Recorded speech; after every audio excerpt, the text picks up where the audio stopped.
sinamahan mo sa mayaman. Pero ano ang ginagawa mo? Binablock mo sila.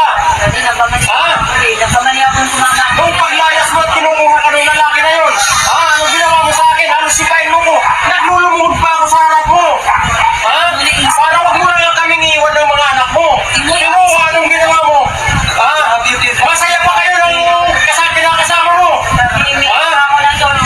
Tapos yun ang gagawin nyo sa akin. Ganun lang gagawin mo sa akin.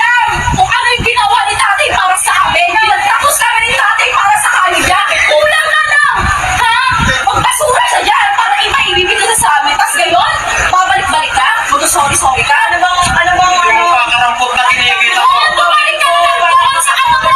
Sa mayabang mong kabit! Alam mo, pero sabi lang mo. Nagkamali ako ng ito. Siya ka na! Ganyan na nagsisisi! Ako,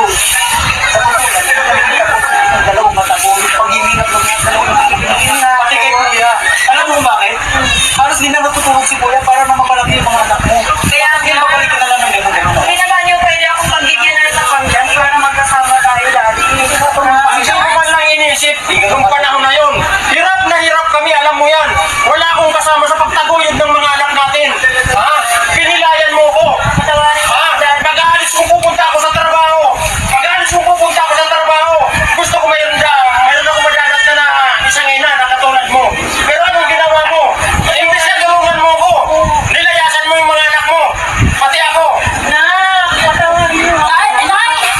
Gusto ko kailangan namin ng nanay. Kailangan namin ng nanay. Ikaw na saan?